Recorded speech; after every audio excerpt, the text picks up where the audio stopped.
Right, I think it's time to start. Hello, everybody. Nice to have you all here. I think people are still joining, but as we have quite a busy agenda today, I think we might as well start off right away. First of all, I'd like to thank everybody for joining. My name is Philip Wacker. I'm Executive Director of LT-Innovate, the Language Technology Industry Association. Today, we're starting with a new series of webcast, the company X-Ray, as we decided to call it. This series will involve only one company, allowing us to go deeper with them, looking into where they come from, where they stand, and where they're going. For this first company X-Ray, I'm very pleased to welcome Intento, which will be represented by two of its key executives, Konstantin Savenkov, co-founder and CEO, and Mark Hjerpe, Vice President Revenue, who will be, I guess, our first guinea pigs. As I said, it's the first time we're doing this. And having said this, by the way, I should add that we're very keen to have your feedback on this way of proceeding, this new type of webcast. So drop us a note and let us know. I'm also very pleased to welcome Bruno Herrmann, an outstanding member of our Board of Advisors, who will conduct the interview with Mark and Konstantin, and who will also moderate the discussion. So again, welcome to all three of you speakers, and welcome to everybody else. And right away from here, I propose that we start straight away with the interview conducted by Bruno. All right. Hello, everyone. My name is Bruno Herrmann. I have the pleasure today to talk to Mark and Konstantin from Intento. So hi, guys. How are you today? Good to see you. Great. Let's talk a little bit about yourself first, so that people get to know you. Can you tell us more about your background and also what brought you to this technology, AI, language technology? I spent quite a bit of time at university. I defended my PhD, and then I held my course for maybe 5 years, Moscow State, and then I left university to build recommender systems at startups. You know, systems which recommend you what to read if you read those books, or what to buy, or what to listen, and so on. And then at some point I pivoted from this nice R&D work to the dark side, to business. I just happened to be the only numbers guy on the executive team of Bookmate. And Bookmate is like Spotify for books, quite a big company. I think we had 5 million users. And I became Chief Operating Officer of Bookmate. And then some years later, I met Gregory as my partner and co-founder of Intento. And Gregory also has a PhD and AI background, although he's more into NLP and image analysis and speech analysis. And we just got into some bar in Kazan, which is like in the middle of Russia. We had some hackathon there. And we discussed that, you know, AI seems to be there already. It's a pretty capable thing. But level of adoption is lagging. And it's lagging definitely not because this model has, you know, too many type 2 errors or whatever the R may see, or any other score is too low or blue. And we realized that probably the bottleneck is in a different place. Maybe we should direct our efforts onto the bottleneck to change the game. And we started to look how to do that. It was mostly about that there's too much friction in working with AI. And part of this friction coming from that, everyone sort of knows how to work with software. When you're about to procure and deploy a solution, you go the same route by default with this nice procurement, RFP spreadsheets, and integration platforms and things like that. So actually forcing yourself to work with a single vendor, and it's easy to pick the wrong one. And then we started to eventually that's where the problem is. You get pretty strong lock-in. We quickly checked the economic, like macro numbers. We understood it's what it is, because if you look at prices for similar AI as a service systems, be it machine translation or speech transcription or whatever you take, are several hundred times different, which you don't have on any other market. So we realized we found the problem. We found that there is some money. So let's see how to solve it. Mm-hmm. And then we started from technical thing. We understood, okay, there is a very strong bottleneck in technology. You have to integrate with all those different APIs just to test different systems. Should be a problem. We developed our own integration technology. We patented it in the United States. And then we just started to work with customers and do small pivots here and there. And yeah, that's, and I mean, I'm really, I think, like, circling back to why we started, that's just about maybe half a year ago even. We spent a good deal of time in production with large enterprises, and we got these ROI numbers. We realized, okay, yes, we did it, we solved it. Because when we see that it works, it solves those problems. Yes, we have now, we landed. We have this great working product around MT. Then we can expand and go forward. So Mark, so many people know you already, but I'm sure there must be one person who doesn't know you in the industry. So can you tell us more about you in this case? So for that one person who doesn't know you yet. Yeah, no, I have been around for a long time. I've been in the localization industry for over 25 years, which feels crazy because I don't feel that old. But I've also moved around and worked at a lot of different companies in the industry, to the point that literally I think a couple people have called me the Kevin Bacon of the localization industry, with the different layers of connections. But what brought me to AI, and what brought me into Intento and language technology, I started a pretty traditional path many years ago in localization and translation, with TransPerfect. So I was one of the very early employees at TransPerfect when they were a $5 million company there on Park Avenue in New York. I think there may have been 20 or maybe 30 or 40 people at the company, very small. I stayed with TransPerfect for 12 years. I left when they were about 400 million, and I was one of the people that helped them grow pretty tremendously. And I had worked on a number of technology projects over the years, and I wanted to get further into technology. And as my career progressed, and I did make some moves into different parts of the industry, I worked for SmartLink for a while. I ended up being a chief revenue officer at Lingotech. So I definitely kept on going deeper into technology, but at the same time, I was working with a lot of big global companies in services at various roles.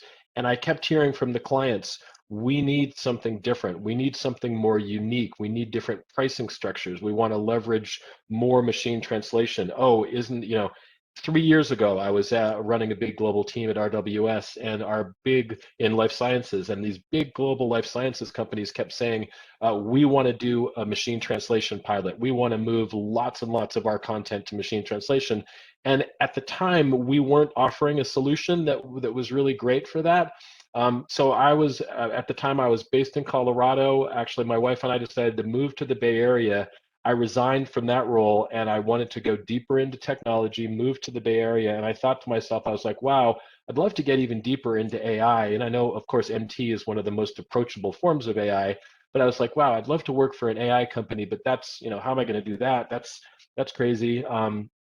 I knew I would stick in localization technology, got to the Bay Area, and last year Intento was they raised their seed round, and I reached out to Konstantin and I said, hey, what are your plans for North American growth? We talked with our COO as well, and I ended up taking a job with the company about 30 days later. So it just really the stars sort of aligned. This is what I love to do, is work with my customers to leverage technology to make their lives better and their customers' lives better. And in this case, with cognitive AI services, machine translation, voice technologies, and such, I feel like I'm able to really thrive in the role, and I see Intento just really taking off right now. So I'm really excited at where I am with the company in the industry right now.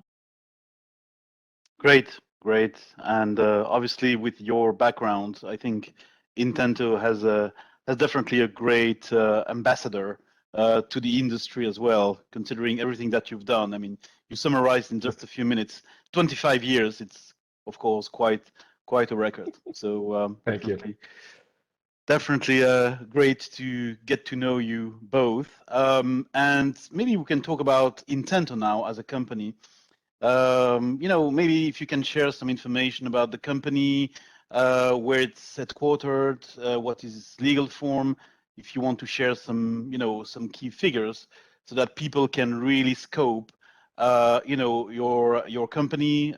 So we founded it in 2016, actually roughly, I think exactly 5 years ago. In June 15 of 2016, that's when the company was founded. It's so 5 days to go to 5 years. It's Delaware C corporation, so it's very most common form for a startup company. Many reasons. We headquartered at San Francisco formally right now. Although with all this COVID stuff and remote work, it's hard to say, well, what exactly does it mean. We have around 50 people all around the globe, like literally from west coast of United States to Japan. pretty broad geography. And even I could say, oh, we have, it's headquarters in San Francisco because we have 2 people in California. Now Mark is moving to New York, so we have now in United States, we have a total of 6 people in all different states. We're pretty global, and it's I think it's a lucky sort of it's well aligned with the company business, because due to what we do, our customers are global. So our customers are global enterprises, which are typically around the globe. They work across time zones. So for us, this having people around the time zones around the globe is very convenient. It was a little bit hard at the beginning to switch from this office mode to remote mode. We were all the first to do that, which worked pretty well. So we were early stage startup from stage perspective. We hit I think last year we hit 2020 1.5 million revenue, and we're growing pretty fast, about 3 times per year, and it's sort of accelerating, because to the normal startup growth, we found that our approach business creates lots of expansion. So typically our customers expand 3-4-fold per year, because what we do, the key part of our offering is that we enable them, once they have this best fit set of machine translation models, we let them connect those models to all different use cases across the company. And we have customers with 12, 20 use cases. That multiplies their ROI, their return on this investment of AI, and that also multiplies our revenues. So we're on very good track of growth. I think traditional reporting, things like it did, it's not about us. As a startup, we're effectively non-profit, which actually one of the selling points, I think, to our customers as well, because they know every dollar they paid to us goes into the product which they use. That's sort of our official position for the time being.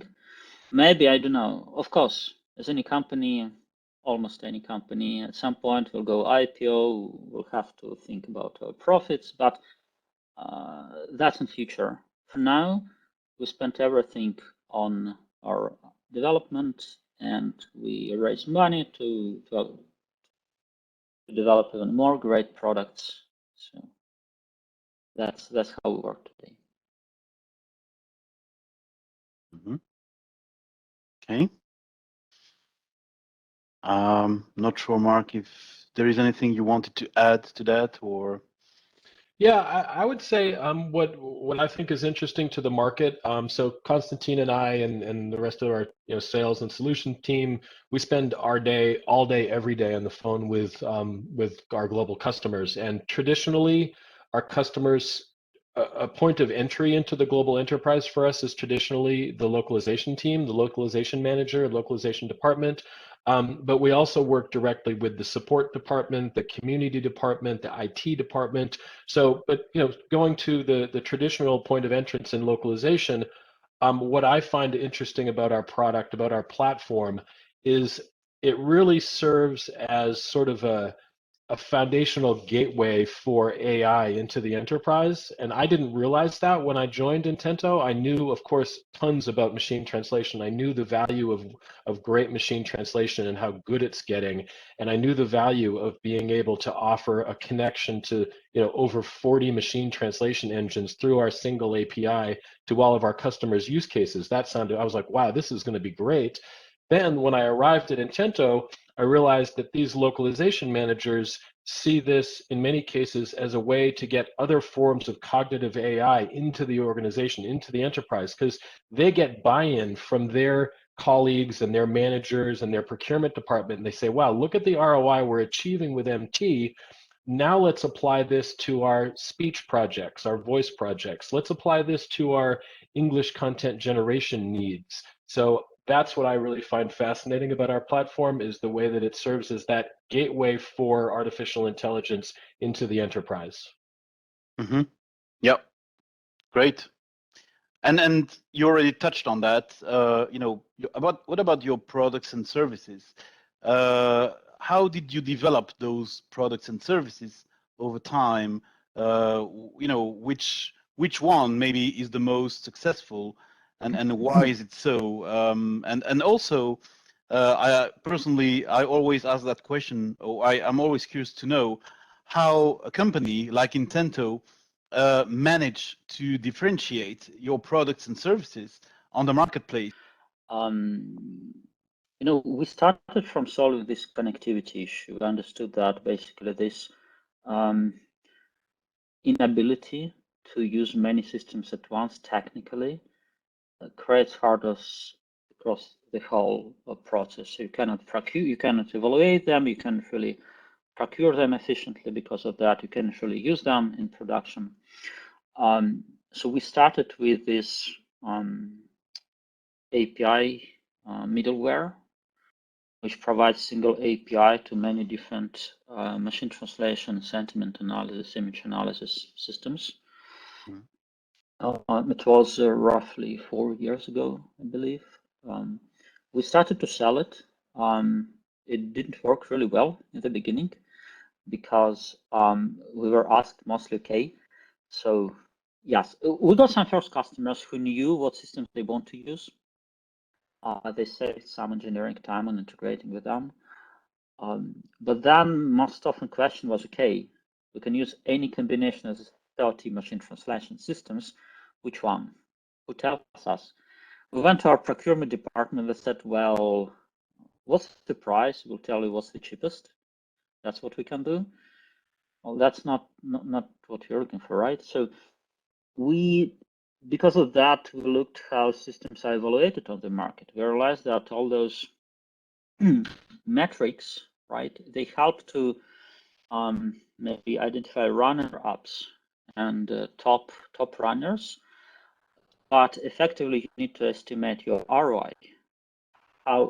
If you do customer service, what's your end user satisfaction? If you do localization, what's exactly time saving? It's not about blue score.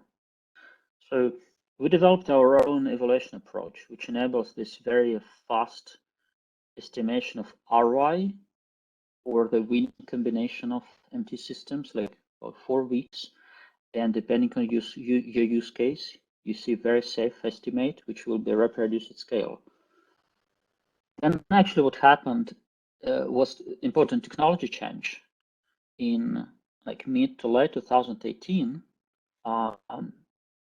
almost all machine translation vendors, they started to introduce domain adaptation. Before that, you had to either pick the stock model or train your own from scratch. So since 2018, you can actually adjust this large model in your data. And because of that, we added this evaluation started to be impossible with customization. Because what's the point of evaluating stock models if you will be using custom ones? So we adjusted the process, and we actually understood that it's better to call it a curation. Because we help like holistically to find the best solution. And then I think then we got traction, large enterprises, probably was 2019. And then we found what Mark describes is that once we solved one problem, the word is being spread across the company, and everyone wants to use this great translation models in their own use case. And then we realized that what can happen is that there may be 10 use cases, and you can use the same set of machine translation models for all those use cases, but every use case has its own specific requirements. For example, if you translate support tickets, you have to deal with multilingual text. So you have to be able to split it into different sentences, detect the language, translate them separately with different engines. If you deal with colloquial content like subtitles or live chat, you have to take care of tone of voice. And there are only 2 machine translation providers support tone of voice feature natively. DeepL for some languages, another for Korean, and I don't know if they enabled it for Japanese. So we had to add tone of voice on top of machine translation. That's where we started to build our own sort of value add layer on top of machine translation. So that if you use 7 different MT platforms across your use cases, you can get the same tone of voice control, profanity filtering, custom terminology support, and so on. So that's I think the most recent development is this value add layer, which enables the same set of models work across different use cases. And actually, this Process Innovation Challenge, it was new addition to this layer, where we unify tag handling and make translations for tags with tags as good as translations for plain text for any MT engine. Yeah, that's where we stand right now. So it's about providing outstanding ROI. I mean, you hardly can get 97% of end user satisfaction across 40 languages with any other type of solution. You can hardly get 70% of words perfect from post-editor standpoint with any other type of solution. I haven't seen it anywhere. When I see numbers reported by other companies and LSPs, they're typically much, much lower than what we see.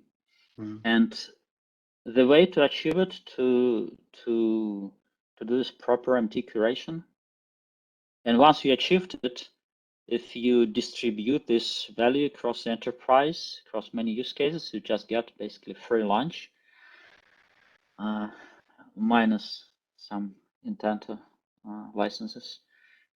And that's our current offering. That's where we stand. So it feels like we had probably 10 or 20 small pivots along the way, when we're adjusting our offering, learning the market. And I mean, Mark helped.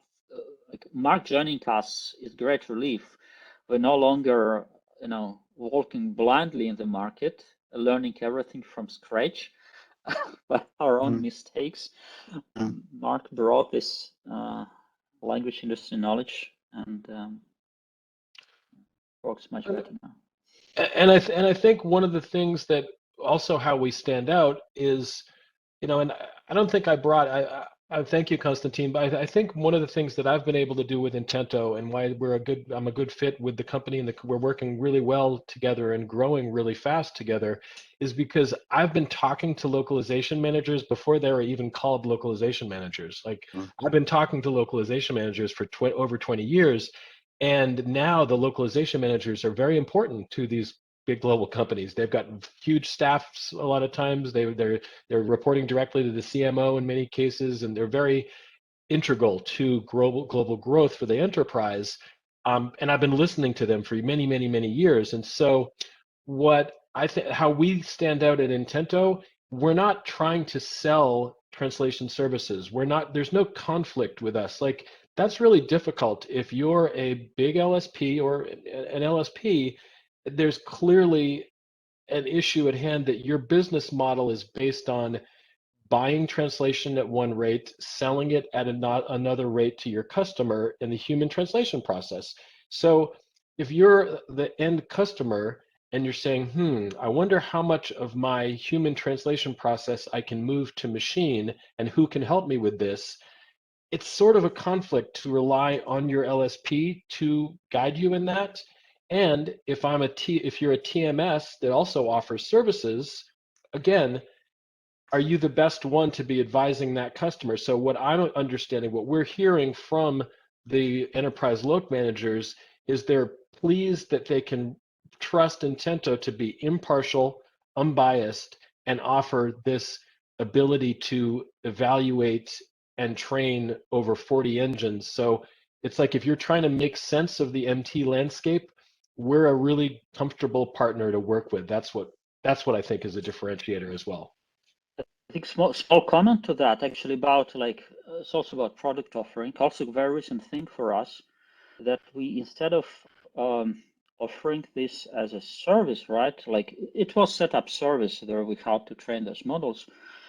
We started to offer tools for that because we realized since we are not a service company, for us it's super hard to manage these peak loads, right? That 20 customers decided to train their MT models end of the year. So what we do, we don't have 100 linguists for that.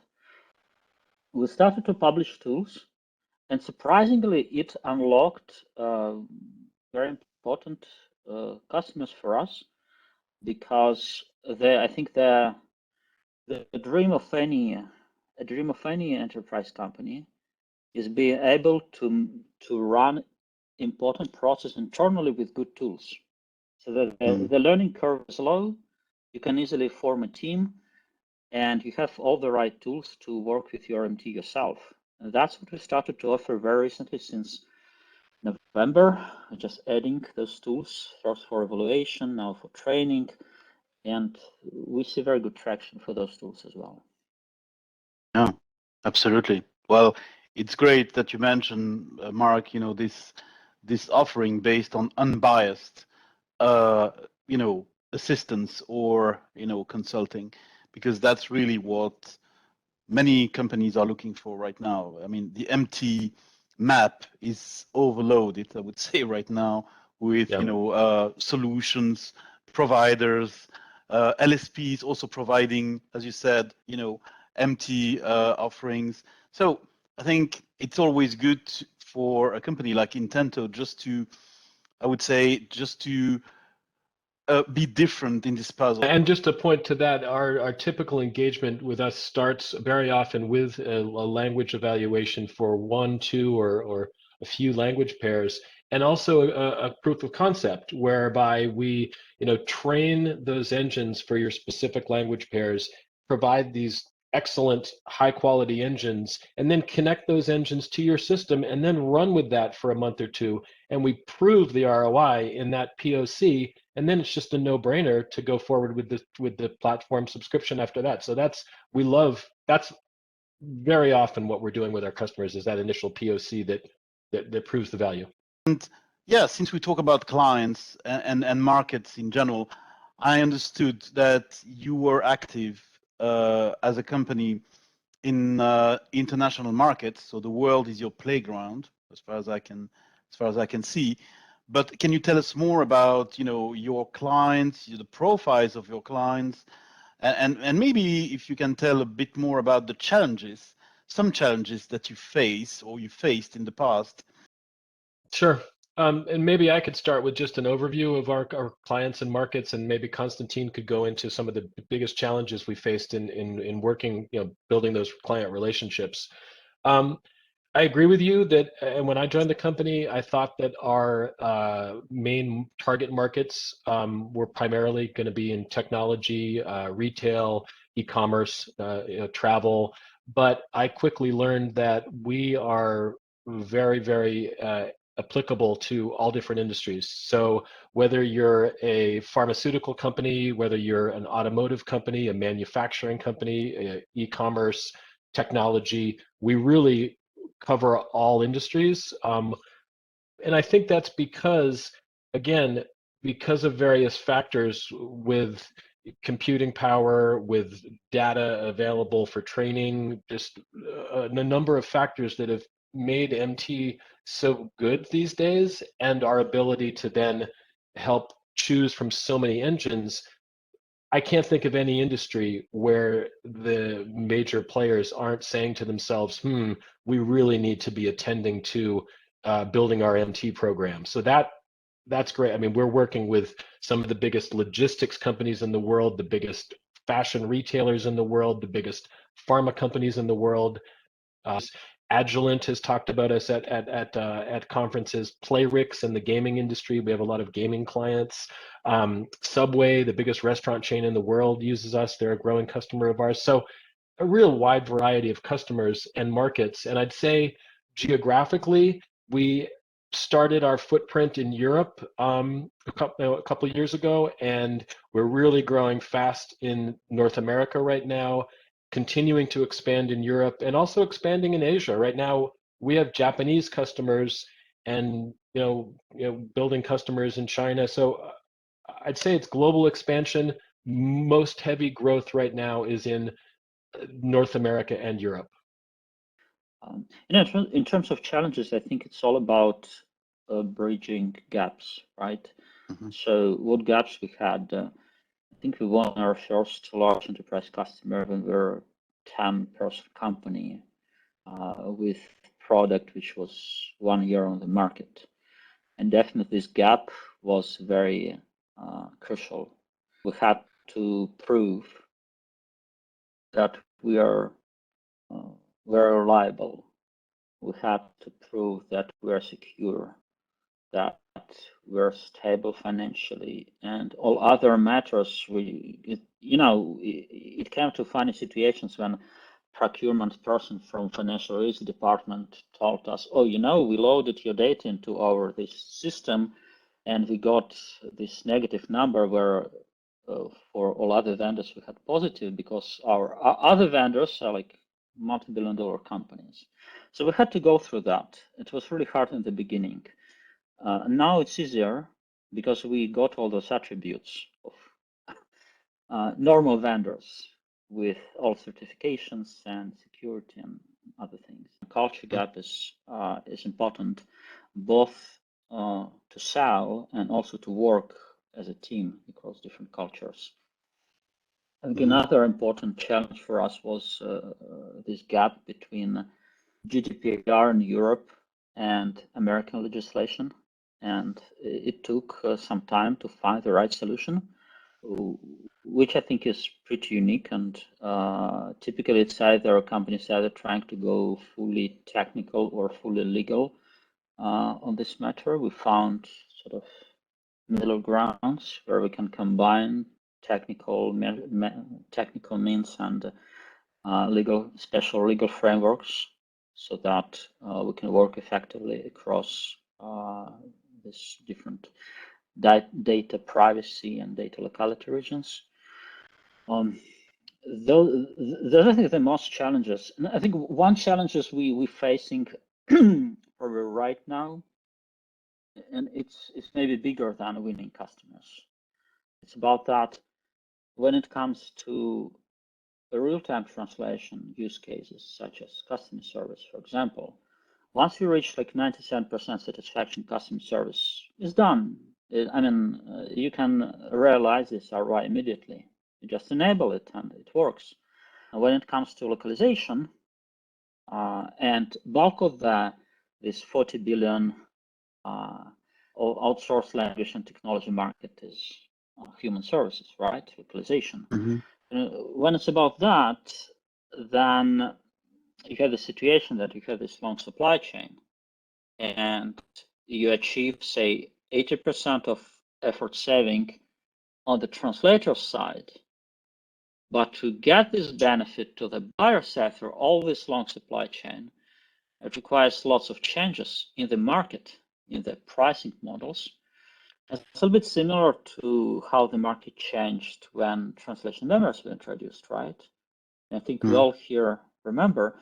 I remember it. I probably remember it the least, because back then I think when I was writing my PhD and working part-time as a translator. I was translating Nobel Prize winners' lectures into Russian, and that's where Trados with TMs emerged. And I remember I was pretty much confused, much as agencies, what to do in this case.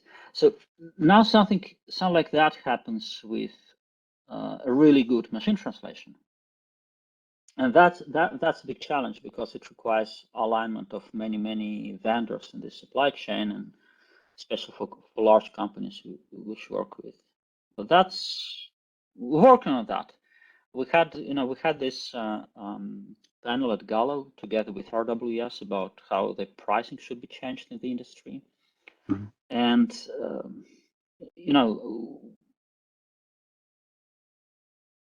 we'll do it. It's as we say, we see that it's past tipping point because the technology is there, the user acceptance is there, resources are there. Translators slowly but surely they know how to post-edit it effectively. Now, well, either you follow with this movement and adjust, or it will be new players. So we believe that this new pricing will come. It comes. New models will come, and this challenge will be solved. I was just curious to know if you could tell us more about your future prospects, your outlook, and specifically if you have some priorities for the next couple of years in terms of growth, in terms of business development, and also if you would consider, for instance, partnerships. Yeah, maybe I could just start and let Konstantin. I'll start with some basics, and probably Konstantin giving a more thorough view into the future. But I would just say priorities. I run revenue sales at Intento, and my priority from a revenue perspective is also very tied to our marketing efforts. So Intento is really good. One thing I've learned at working at a number of different big localization companies, we're really good. We understand the value of reputation, and we understand the value of providing education and great content to the market. So we have a very strong content generation engine, meaning we speak at conferences every month, if not multiple times a month. We create valuable and useful content for the market, and we'll continue to do that. Our goal is to educate the market. That's incredibly important. From a sales perspective, I come from a very much a hunter background. I want to always be out there and have my team always be out there proactively reaching out to customers to introduce our offering, to introduce our platform. So it's a very proactive sales focus, sort of very basic in that manner. But then partnerships are incredibly important for us. We know that we can't grow to be the company we want to be without partnerships. we already, as we don't compete against LSPs and TMS players, we already are partners with multiple LSPs in the market. We're partners with multiple TMSs, Lingotech, XTM, MemoQ, and many others. And we'll continue building those partnerships both domestically and internationally. And then I think when we look at where we want to be, in my opinion, where we want to be in the future of the language technology industry, I think what we're doing is, people worry about, oh, are you putting are you putting translators out of business? Are you putting humans out of business? I don't think we are. I think what we're doing is we're enabling a much bigger translation pie, a much bigger volume of translation that can be done. And therefore, we're going to be, it's like someone mentioned recently, Iti, who just moved companies. She was doing a presentation recently, Iti Sahi, I hope I'm pronouncing that right. She mentioned, did the calculator put the accountants out of business? No, the calculator made the accounting industry just much stronger and accountants much better at doing their jobs. So I don't think machine translation and AI is going to put the humans out of business. I think it's going to increase the translation pie. And we envision a future where companies are working with really smart human experts, translators and content experts. They're using really smart translation management systems, and they're using really smart machine translation. And we believe we'll be a part of that puzzle by providing best MT and cognitive AI services, but alongside of humans. Yep. I think it's also important, Mark already mentioned this impartiality, is that we're, in a sense, we're in the center of the ecosystem. We work with many different players, with language service providers, software vendors, AI vendors, data owners, lots of companies. And it takes certain decisions about business model to be able to stay impartial. We had to specially craft our pricing and other things so that we don't have this conflict of interest. And because of that, with any player of the ecosystem, we create like synergy and mutually added value. That's why for us, every new partner creates more business for us, creates more business for partner. And that's how we definitely will grow in the future. And speaking about big picture, I think if you drill down to what we give the enterprise, like by the end of the day, is that today, with its multi-million localization budget, an enterprise may translate, say, 5% of what they need. And many of our customers told us that today they translate 10 million words per year. They want to translate 200. But guess what they're being told by their human services vendor when they're asking how we can translate 200 million words? Sure, just increase your budget many times and you get it. Easy solution. And we do that. We enable it in translation right now by bringing in proper machine translation. We enable translating more with humans, which actually increases the human services budget, because as unit price goes down, in large companies, suddenly many other departments find budgets for human services if they can solve their needs. Then the rest is catered by machines in real time. And we see that this problem of spending millions and having still just 5% what you need, it's not only about translation. Translation is just the final step of content creation process. Then you have content creation itself, and you need to write content. And price per hour for content creation is much more prohibitive than for translation. Then you have content accessibility stage, where you want to move between text, audio, video, images. There's also human services for that is quite prohibitive. So we see that we already have, it's not our major line of revenue, but we already have revenue from these two other stages. We see that we can enable going from 5% to 100% at each of those stages. And that's what defines our roadmap and our plans. We want to move from situation of doing 5% of 5% of 5%, just pretty small number. Yeah, exactly. To doing 100%, which is about 8,000 times more. And we want to bring it to the industry, and we know how to do that. Just as a conclusion for this conversation, I just wanted to ask you, what would you recommend or suggest to someone who would like to start a business today in the language technology industry? What would be your advice if you have to give just one advice? I would say that you need to understand the industry. I think it's a mistake which is done by both small startups and even large cloud vendors, where they go from technology, they don't go from the market. And just historically, all companies I worked with, I worked at this Bookmate, which is like Spotify for books. I worked at Zvuk, which is a music streaming service. And I worked with these old entrenched markets with lots of players, very fragmented, lots of control from different players.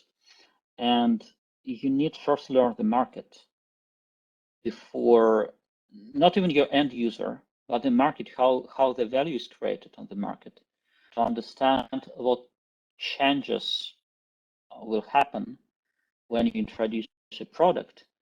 And then you will not have situations like offering a product at a place where there's no budget for this product, because the budget is different part. Yeah.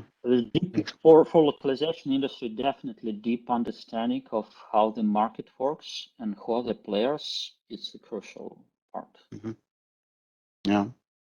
Yeah. And yeah, I would say from a perspective, maybe looking at it of an individual who wants to join the localization industry. Also, looking at it from people, there's a lot of people, localization, of course, is extremely busy right now and growing. And there's a lot of people moving into the industry, which I think is wonderful. I would say for localization technology specifically, I would say do your homework. I remember I reported to Phil Shaw for many, many years, the CEO of TransPerfect. And Phil, I remember once in the very early days, Phil said, he would talk to prospective customers on the phone, and he always called himself a student of the industry. And I think it's really important to be a student of the industry. So if you want to move into localization tech, learn about natural language processing, learn about cognitive AI services, learn about localization terminology. Just make sure you're a student of the industry, and then please call us at Intento, because we're growing and we really are building our team globally. So please give us a call. But I think it's a fabulous industry to be in, and it's just growing leaps and bounds right now. So I think it's a wonderful time to join the industry if you're thinking about that. Right.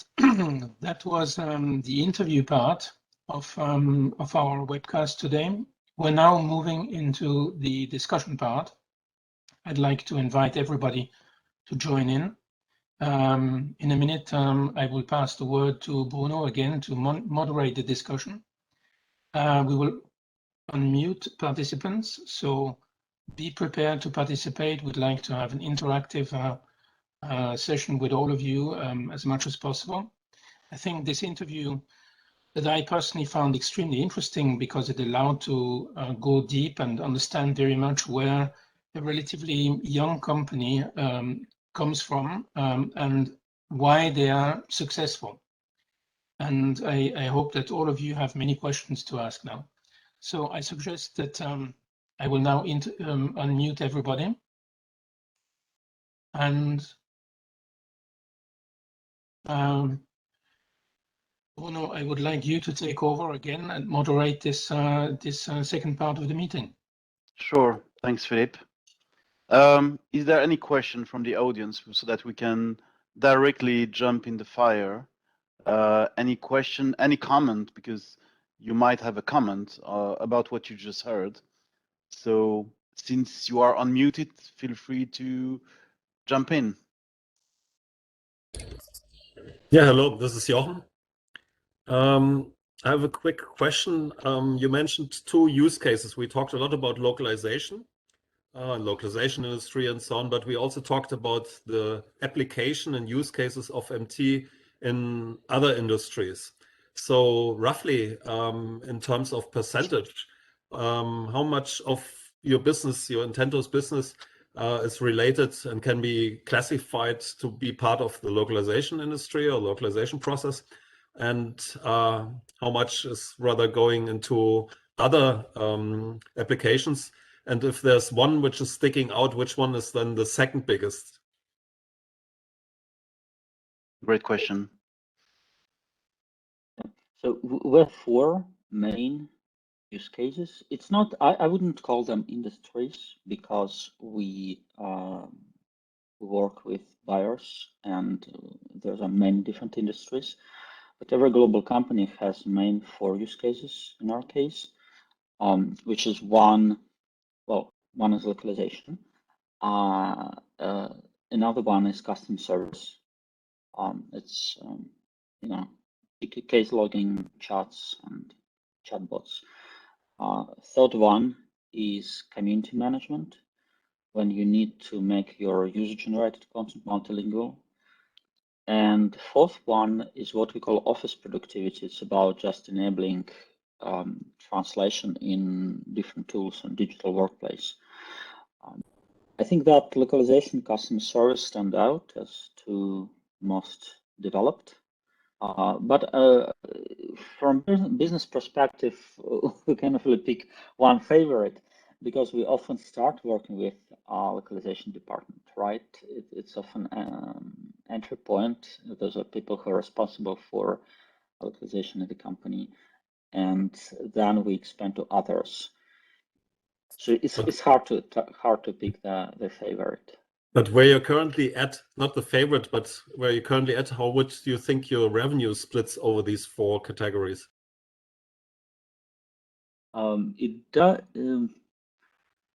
The way we price, it may be hard to split this way. Ballpark. I understand it's hard to split, but ballpark, like, is it half and then 3 equal shares, or? I think it's probably half. Yeah, I like that.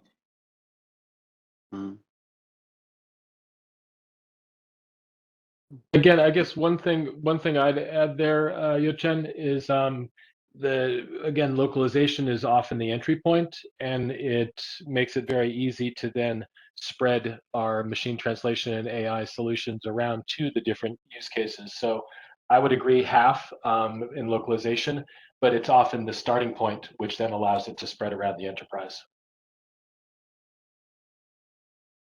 Thank you. Great. Thanks, Jochen, for the question. Hi, Stefan here. If I can jump in and ask a question. I would love to know what your biggest challenge is that you see ahead.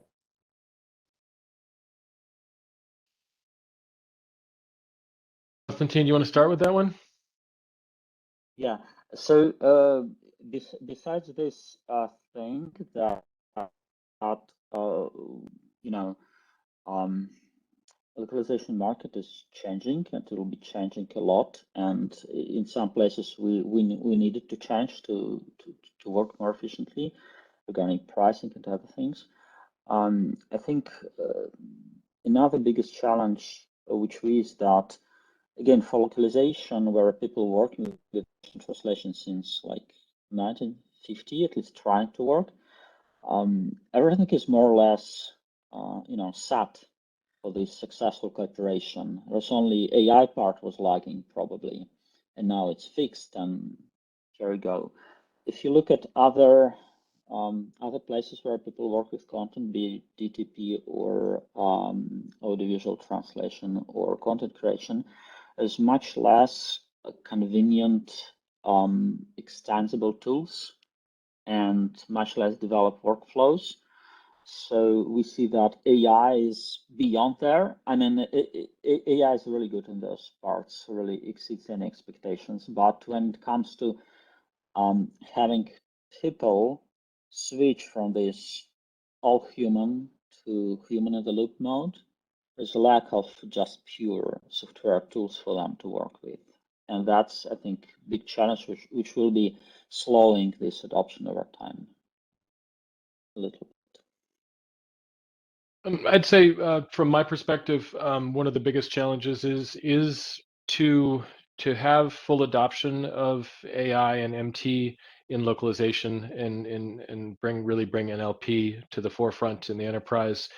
You've got a number of different parties, and some of those parties are the LSPs, the TMS players, the MT players, and then the customer, of course.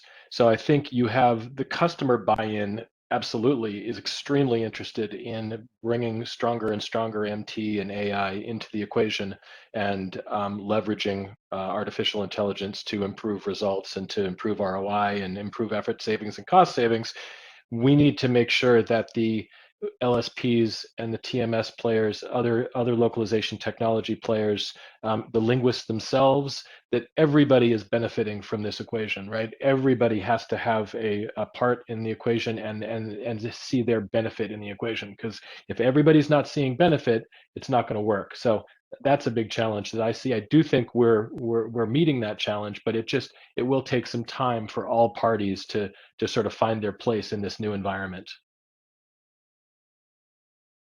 I have a quick follow-up on Konstantin's original answer, which seemed to direct us in the direction of software integration.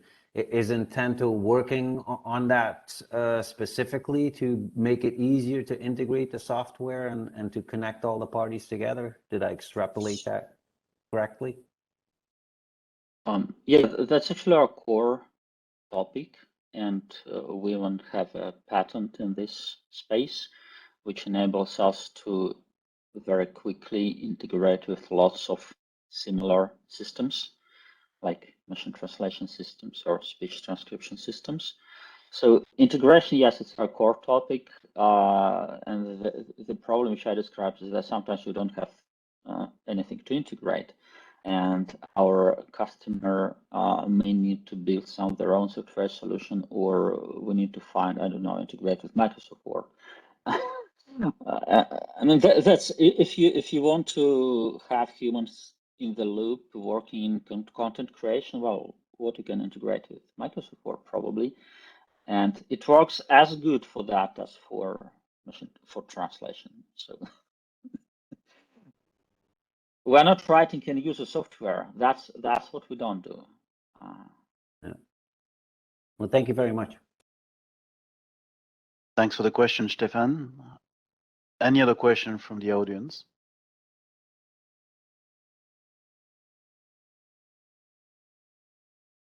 Well, while people in the audience think about the next question, I just wanted to follow up on something that you said, Mark, which is that the localization department is often the entry point.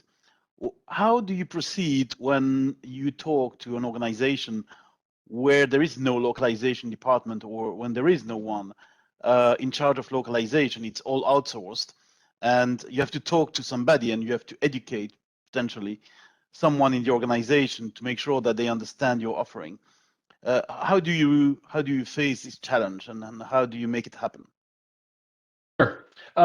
I would say actually yesterday, I have a good example from yesterday on a call with a customer yesterday in the entertainment industry, and they do not have a well-developed localization department.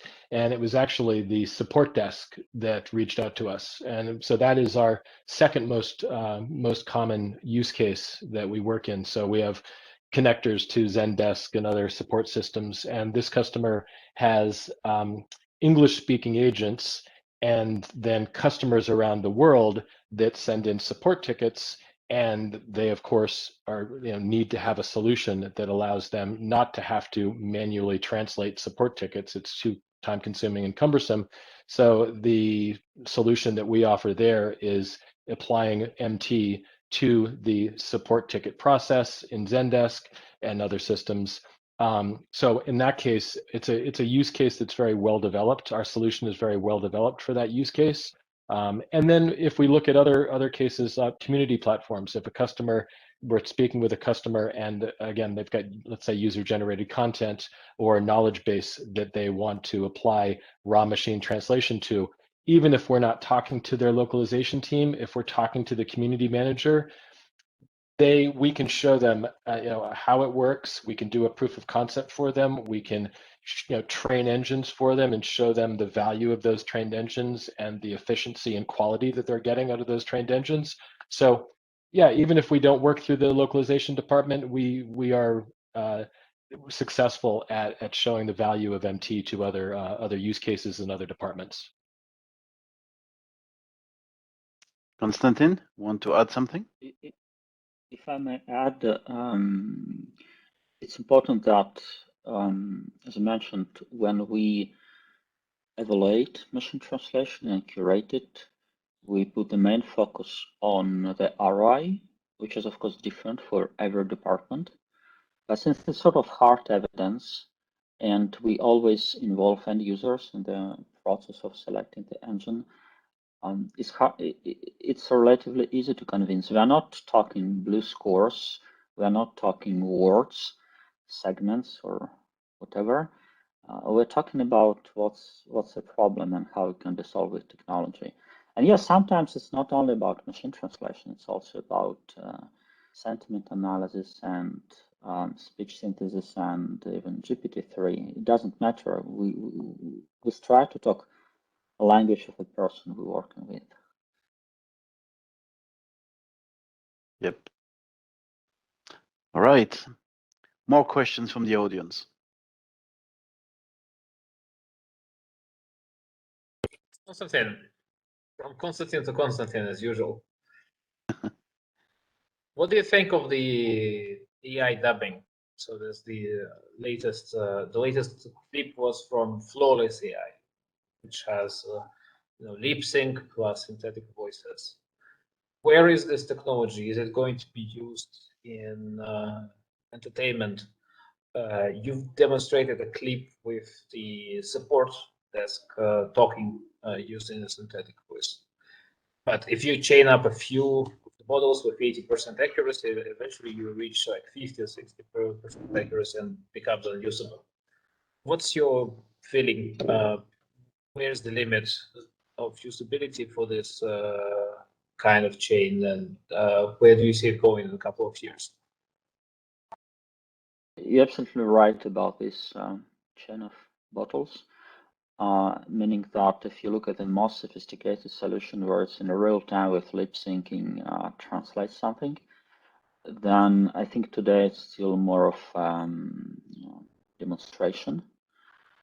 But if you look at specific, again, if you look at specific problem and specific use case, typically what you see, we have about 3 customers where we do automated translation of videos, and there's a sequential interpretation case, which is this video you're referring to is made. It's like a pilot right now.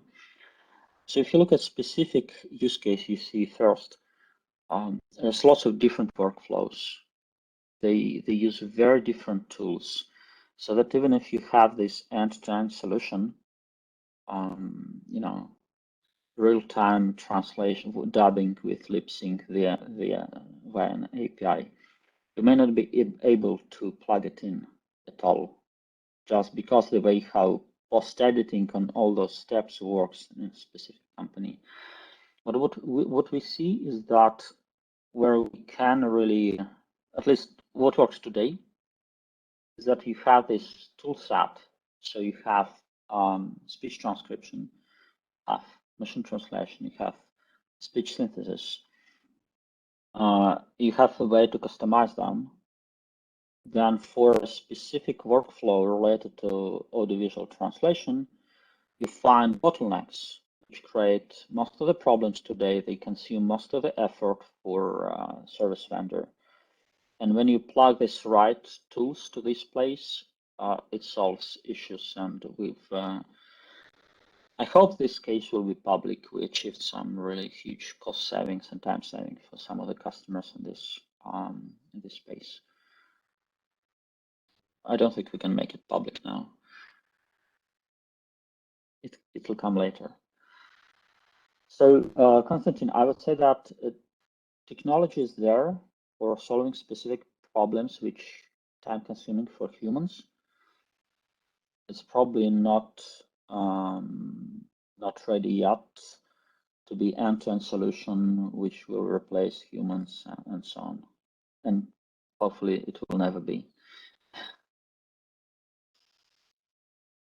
One thing I'll add to that is just that's one of the voice synthesis is definitely one of the key areas that our partners are reaching out to us and our clients are reaching out to us to talk about. So second to machine translation, voice synthesis is extremely popular.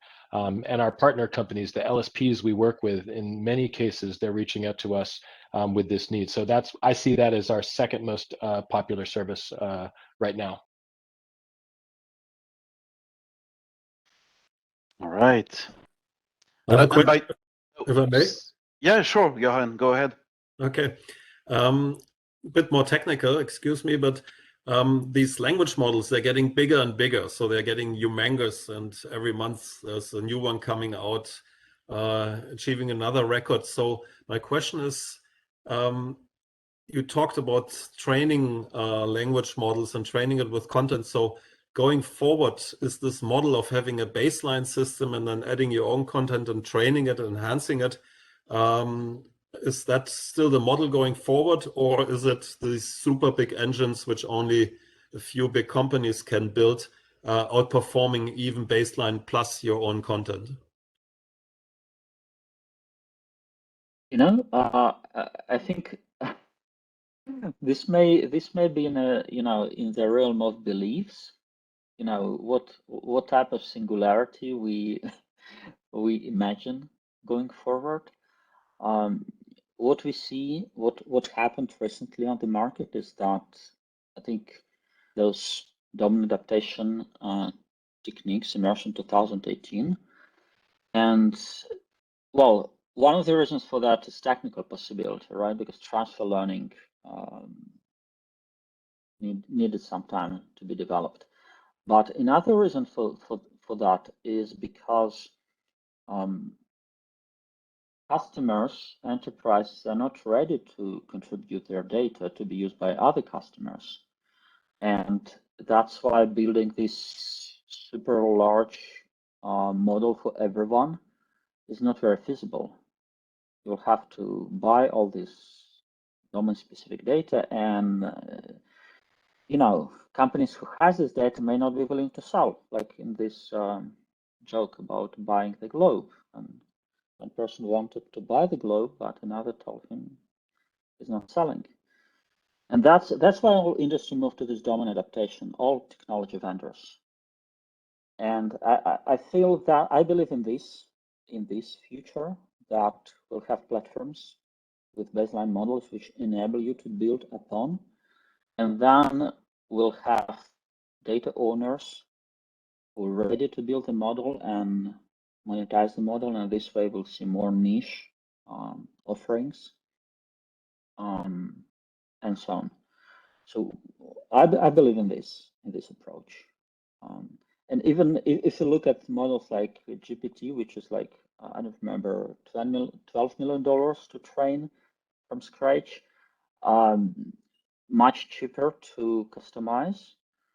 So it's really, the bigger models get, less companies can build them in-house. Still, all customers need to customize them for their own task. So probably this will be more and more desirable. And I hope, I mean, we're already more recently than in machine translation, we've seen it in voice synthesis, where today you can relatively easy and quickly and cheaply customize the voice to your desired voice. And I think we'll see that in all other places. So. Okay, thank you. If you don't want to ask your question directly, Mark and Konstantin. Feel free to put your question in the chat. I'm going to check if there is a question in the chat right now. No, there is none. So any other direct question to our guests today?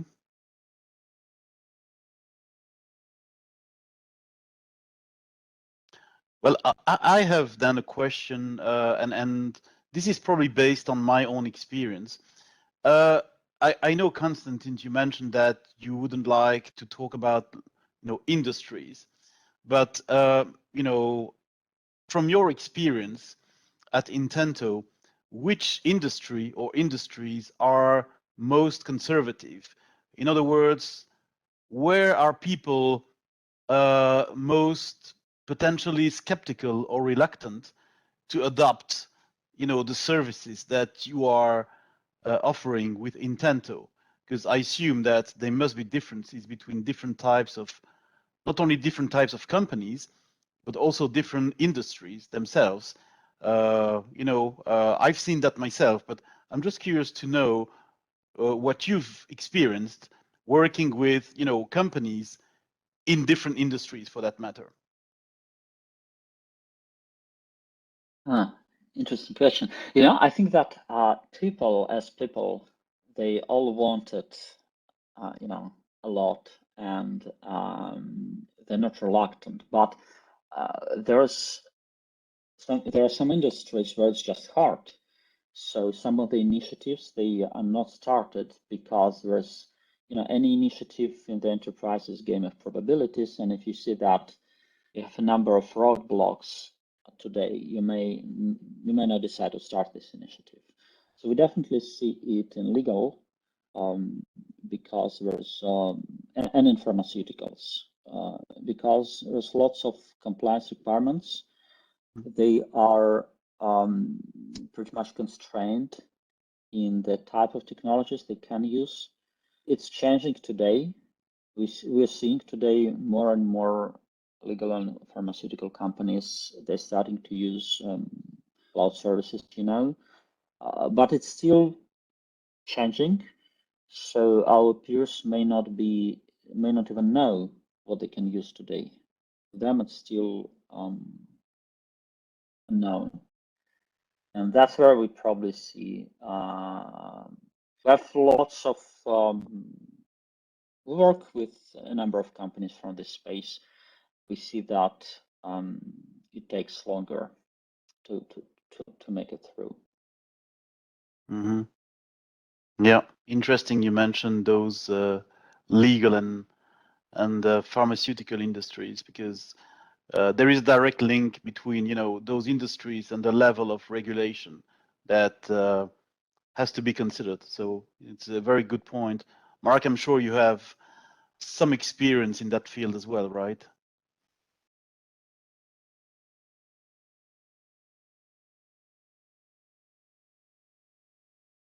Mark, you're on mute. Sorry about that.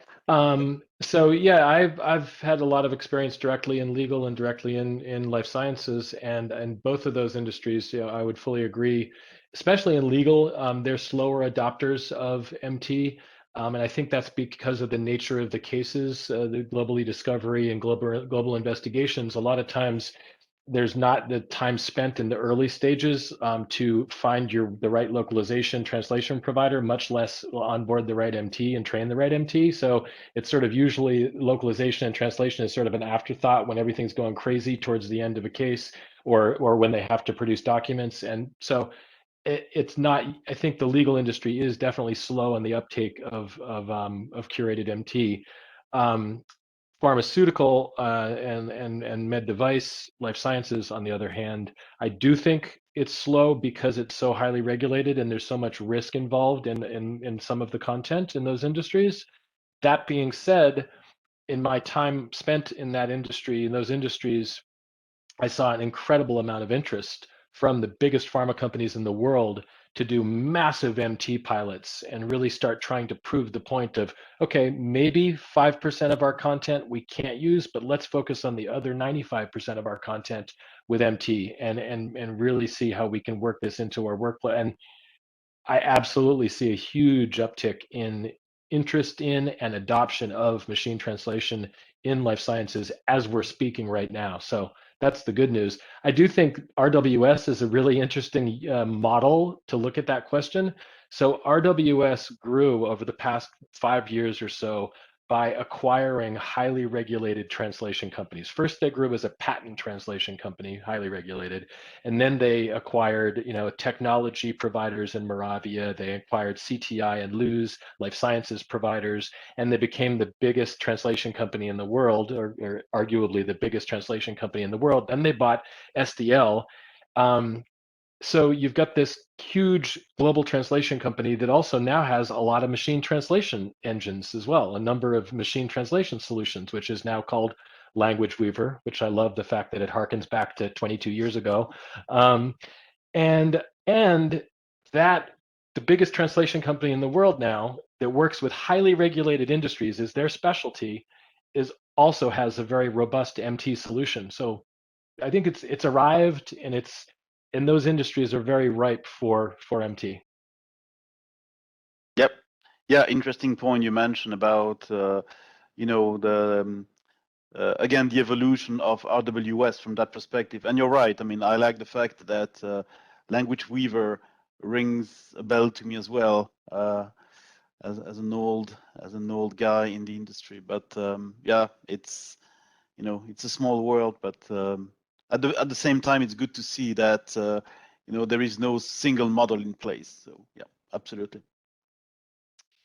Any other question?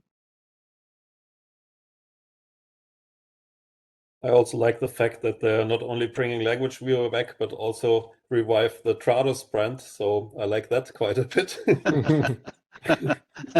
Yes, a journey back in time, Jochen.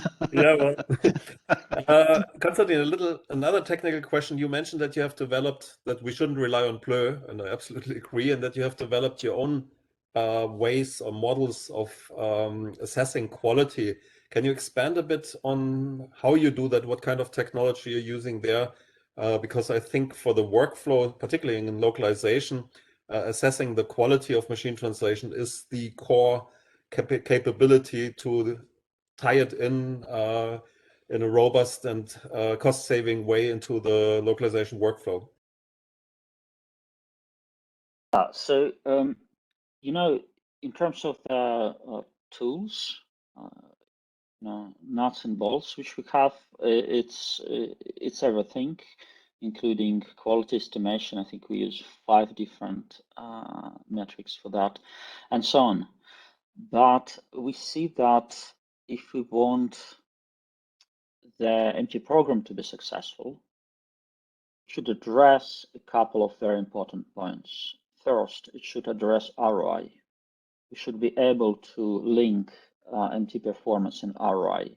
And second, it should involve people who will be using machine translation day to day. They must be involved in this decision-making process. So we see we cannot cut a corner here and just throw in MTQE metric for that, because it's not always linked with ROI, and it doesn't involve people. So what we do, on one hand, we have all those tools, and on the other hand, we need to involve people. So the core part of our evaluation process is that we use some clever sampling to give people to build a small data set to be reviewed by either end users or post editors, edited by post editors, so that we can keep this data set small, but the ROI estimate we've done with this data set will be reproduced at large scale. We may give 1,000 words to post editor, and the time saving will be reproduced on 500,000 words, and we have such cases. So to do that, we have this way to identify certain outliers and different subsets, and one subset shows the risk which may emerge if you put this machine translation system raw in a real-time case, and another subset is you need to try to post edit to see what's the timestamp and so on. So that's, I think, the core part of our approach. And in terms of technical things, we use everything. I mean, we use probably every metric available on the market at different stages, at data cleaning stage, at selecting top runners, at identifying those important segments. I hope it answers the question. Okay, thank you. Any other question from the audience? We still have a few minutes. I've actually got a question. I've got a question for Bruno, if you don't mind me asking you one, Bruno. Okay, sure, go ahead. Okay. So you've been in the industry a long time, and you've held a number of roles in the industry. You've seen the evolution of technology in the industry. And I'm just curious, as you know, what do you think has led to where we are with machine translation right now? What do you think the main factors have been that have led to where the industry is in machine translation, and where do you think we're going to be 2 to 3 years from now in machine translation? Nice Get your question. crystal ball out, right? Yeah, well, yeah, exactly. I was going to say I don't have a crystal ball. Yeah. I wish I had one that would be very, very useful on a daily basis. So to the first part of your question, I would say that what has really driven those efforts and everything that has been done to invest, in terms of money, but also in terms of resources, the development of machine learning in general and machine translation in particular is, I mean, I've seen two things since the mid 1990s when I started. I've seen, an expanding, or I should say, an incremental volume of content to handle, and obviously, having to handle more and more content could not be possible without new technologies or without new ways of using technology. So I would say, first of all, the huge increase in terms of volume, and also I would say it's not going to be very original as an answer, but I would say the internet itself and the way information has been processed on the internet and content has been processed on the internet.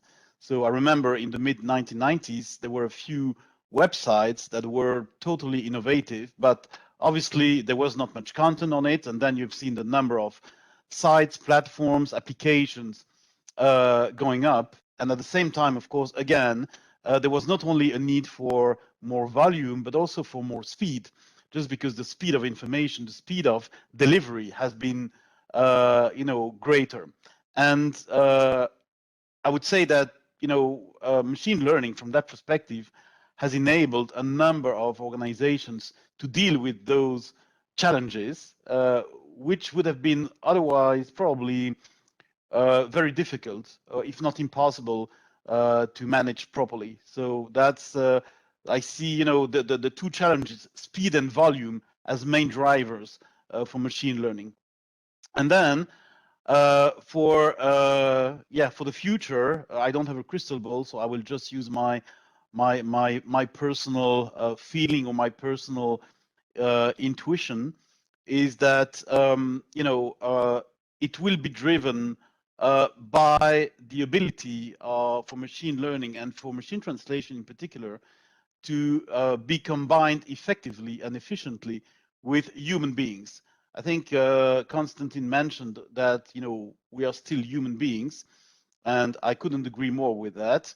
We are in technology discussion now, but definitely the role of human beings is still very important. And I think the development or the direction, the trends that we will see in the machine learning industry, or more generally actually in the language technology industry, is going to be driven by which company, which offering is going to enable people in organizations to work better with the machine, and to enable people have this control on the machine so that they can have the machine work for them and not them work for the machine. And I think it's a fear for the moment, as far as I can hear. Many people are just wondering, what will happen to me in 5 years or 6 years or even 2 years, because now, there is a program in my company where, machine learning is fully deployed or machine translation is implemented. I think this is a wrong concern. I think the fear should be, what should I do to make myself valuable as a human being, or to make myself relevant as a human being, to make sure that the machine works for me and that I don't end up working for the machine. So this combination of human and machine, or human and technology, is going to be, for me, the main driver of the evolution in the next few years. And it's a balance. It's a very difficult balance, because, as I just mentioned, there are many fears, there are many concerns from people about those technologies. And language technology is a good example of that, because I believe that it's going to be really where you can see one of the best balances between what artificial intelligence and machine learning can bring to add value to the human beings themselves. So, but again, due to the fear and due to the concerns that some people may have, I think this trend is going to be very difficult to impose and to balance. But I think that's what I would say as the main driver. Yeah, if that makes sense. It absolutely does. Thank you. Yeah.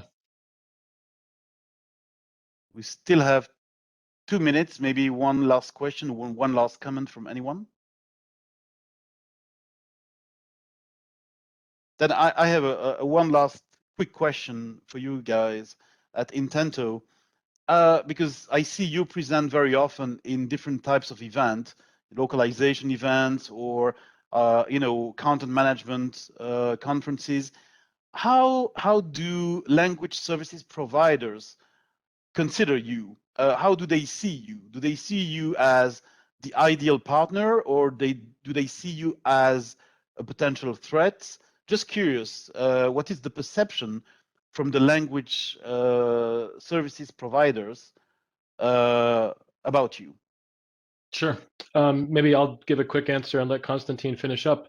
I think they see us as a integral partner in their building their own machine translation solutions. So many language services providers consider Intento their machine translation partner, their machine translation division even. So they want Intento to be an ally to them so that they can offer excellent machine translation solutions to their current customers.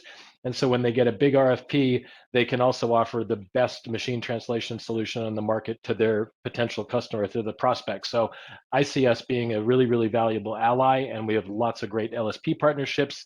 Yes, there are some that offer their own MT solutions, so maybe they don't feel that they need us, and that's fine, but the majority of LSPs are great partners of ours.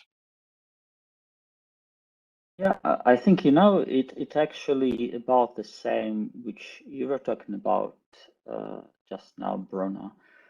Much like with delegation, right? Delegation to people. If you're afraid the person you hired will replace you, you will not hire the best person, and the whole thing won't work.